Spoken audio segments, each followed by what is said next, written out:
Embarking on your spiritual journey is a deep and meaningful pursuit. It comes with both moments of enlightenment and challenges. It's easy to lose your way or feel stuck at times. While every misstep can teach you something, some mistakes are so common that they can actually be helpful markers on your path to spiritual growth. When we explore these typical mistakes, remember that being aware of them is your best friend. It's not about feeling guilty or regretful, it's like a compass that points you towards a more satisfying and genuine spiritual experience. So, let's explore some insights that can help you avoid these traps and confidently move forward on your journey. Number 1. Doing good things for selfish reasons. Doing good things for selfish reasons is like creating beautiful art not to share the joy it brings to others, but solely for the applause it might receive. It's a slippery slope where your actions are driven by ego rather than genuine care. When you perform good deeds for self-validation, and they aren't met with gratitude, you might feel upset or angry. This isn't to say that doing good deeds is a problem. Acts of kindness can spread positivity. However, your intentions matter. Are you helping others to genuinely uplift them, or are you doing it for personal recognition?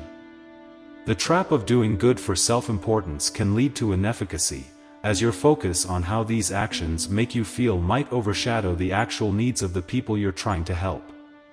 To truly do good, it's essential to let go of the attachment to personal gain and focus on benefiting others.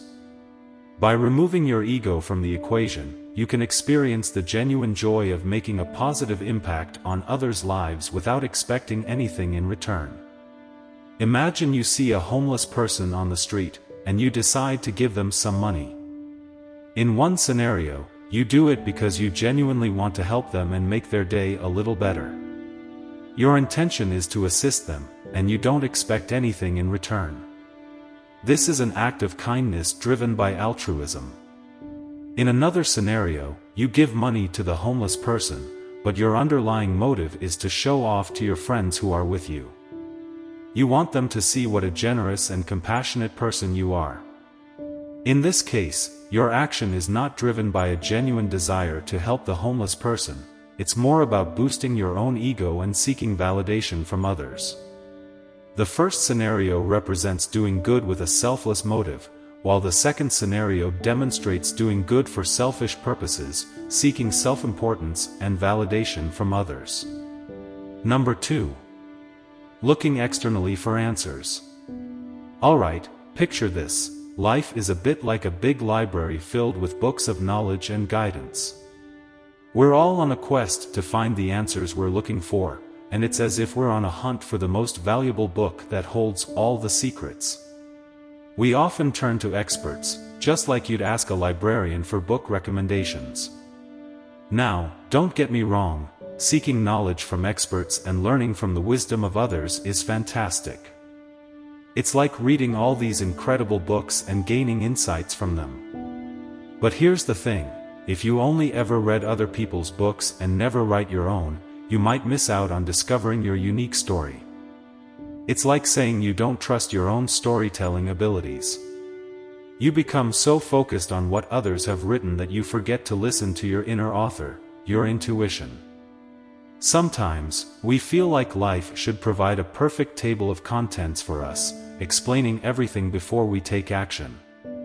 This can turn us into passive readers in our own story, just flipping through pages without actively participating. But, as the saying goes, in the silence, you find your voice. It's in those moments of quiet contemplation that your inner author can speak most clearly.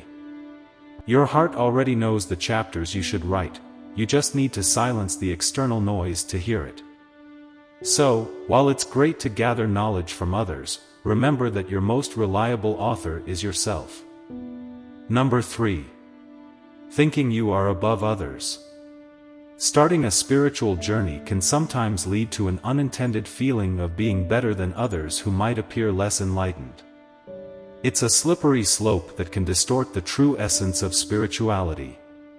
Think of it this way, it's like someone who climbs a mountain and, from that new height, starts to look down on those who are still in the valley as if they are inferior.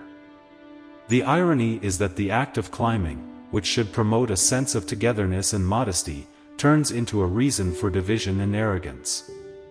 Spirituality is not an exclusive club, and achieving a certain level of spiritual understanding doesn't automatically make someone a better person.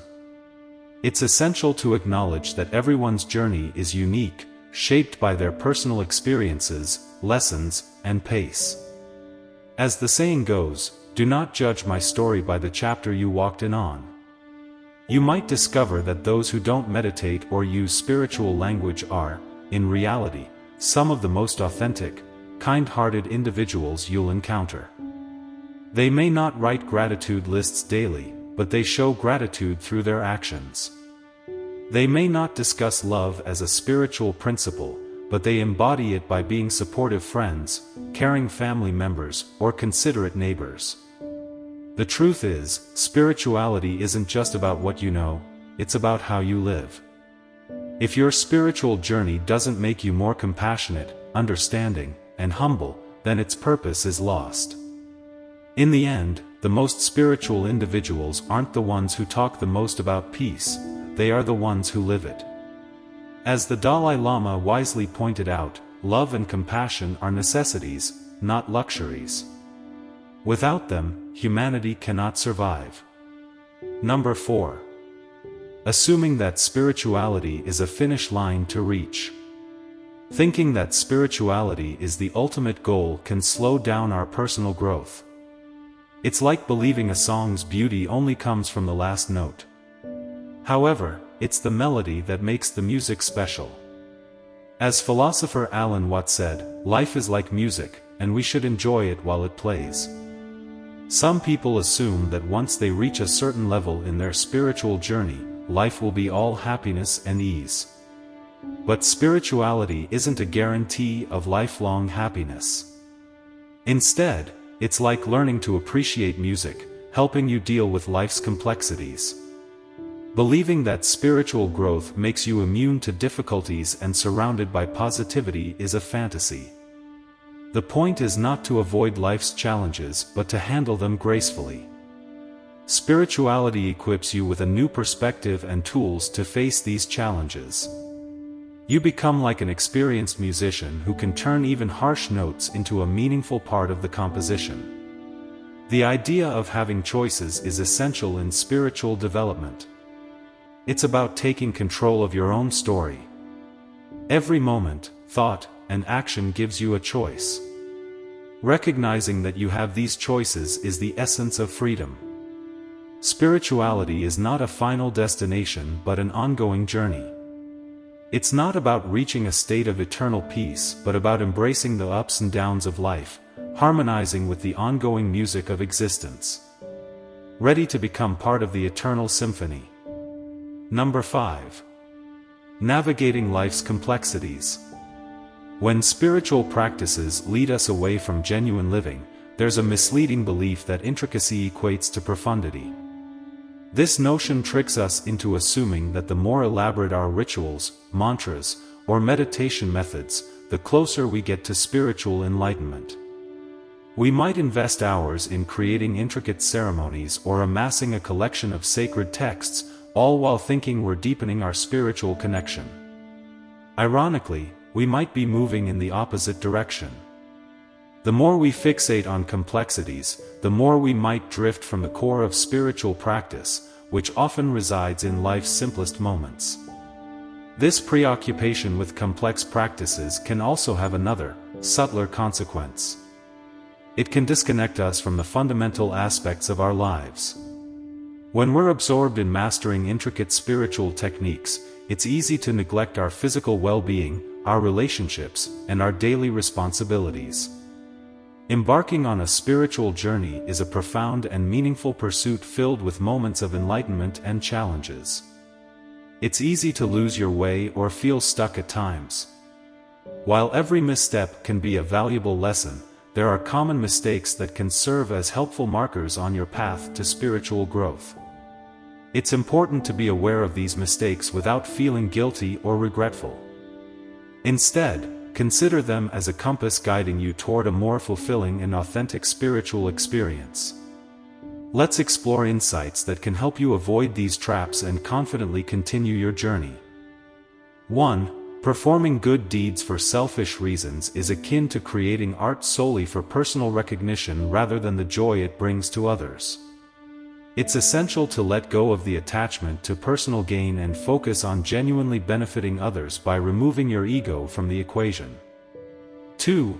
Looking to external sources for answers is like constantly reading others' books without trusting your inner author. While it's valuable to seek knowledge from experts, remember that your most reliable author is yourself. 3. Avoid the trap of thinking you are superior to others on a spiritual journey. Spirituality is not about superiority but about acknowledging the uniqueness of each individual's path. 4. Don't view spirituality as a final destination, but rather as an ongoing journey that equips you to navigate life's complexities and find meaning in both its challenges and joys. 5. Complexity doesn't necessarily equate to profundity in spirituality. Sometimes, the simplest moments in life hold the most profound spiritual insights. Balancing spiritual exploration with earthly responsibilities is essential for a well-rounded and satisfying life. I hope this rephrased version captures the essence of the original text in a clearer way.